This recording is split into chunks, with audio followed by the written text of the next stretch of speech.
Estate developers के संगठन क्रेडाई में नई लीडरशिप चुन ली गई है। अहमदाबाद में हुए चेंज ऑफ गार्ड आयोजन में क्रेडाई के नए प्रेसिडेंट के तौर पर शेखर पटेल, प्रेसिडेंट इलेक्ट के तौर पर जी राम रेड्डी को चुना गया है, तो वहीं पूर्व प्रेसिडेंट बोमन ईरानी अब क्रेडाई के चेयरमैन होंगे।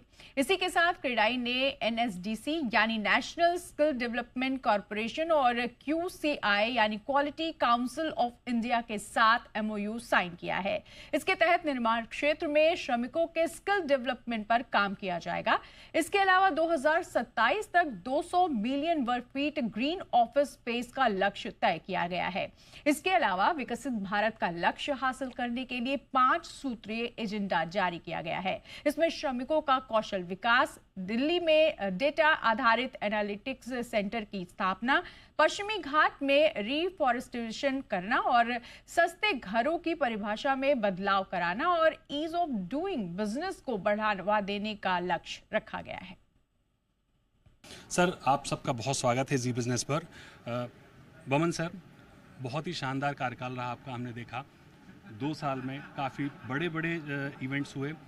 पहले तो मैं समझना चाहूँगा कि विज़न पर आगे बात करेंगे, लेकिन ये जो 2 साल रहे आपके, ये कैसे रहे, इसको कैसे देखते हैं? मेरे 2 सालों में मैं 2 साल के पहले की स्टोरी, सिर्फ प्रेसिडेंटशिप की मैं बात कर रहा हूँ। प्रेसिडेंसी में ये ऐसी स्ट्रॉन्ग टीम थी मेरे साथ जो सारा काम इतना स्वीटली कर रही थी कि हमें पता भी नहीं चला कि 2 साल का समय कैसे कट गया और काफ़ी अच्छी अच्छी बातें हुई। और इसके आगे हमारे शेखर भाई जो हैं, उन्होंने कंधे से कंधा मेरे साथ काम किया है और इसके आगे इनको पूरा सपोर्ट करके क्रेडाई को नेक्स्ट लेवल पे लेके जाने की हमने सब ठान ली है। सबसे पहले तो बहुत बधाई आपको, और उसके बाद मैं जानना चाहूँगा सर कि अब आप किस विज़न के साथ चल रहे हैं, क्योंकि बहुत सारे अनाउंसमेंट आपने किए, मैं एक एक पर बात करूँगा। तो मैंने अनाउंसमेंट किया, हमने 5 एजेंडा पे ही फोकस किया है कि अगले 5 साल तक ये 5 एजेंडा पे क्रेडाई काम करेगा।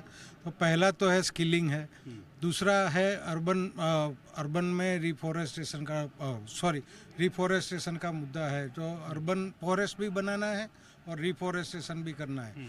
तीसरा मुद्दा है डेटा, जो रेरा का डेटा है, वो रेरा का डेटा पूरे इंडिया से इकट्ठा करके उसका डेटा एनालिटिक करके, यानी आपके पास फिंगर टिप पे डेटा अवेलेबल होना चाहिए कि रियल एस्टेट में क्या हो रहा है, कितना कंस्ट्रक्शन हो रहा है, कितने लोगों को रोजगारी मिल रही है। Everything you can get from our app in near future.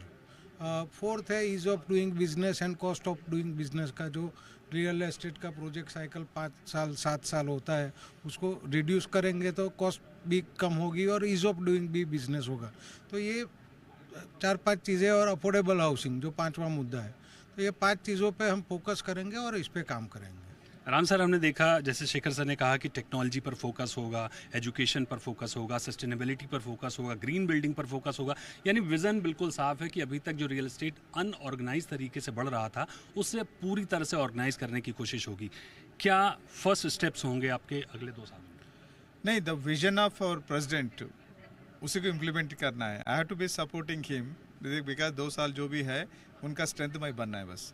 सो वो जो विजन अभी लगा है ना, it's going to be big game changer. The ease of doing का बिजनेस बताइए ना, and green energy, I mean पूरा रिफॉरेस्टेशन करने का है, स्किल डेवलपमेंट का है, I mean excellent things. I mean across the, I mean real estate developers का इमेज बढ़ेगा उससे।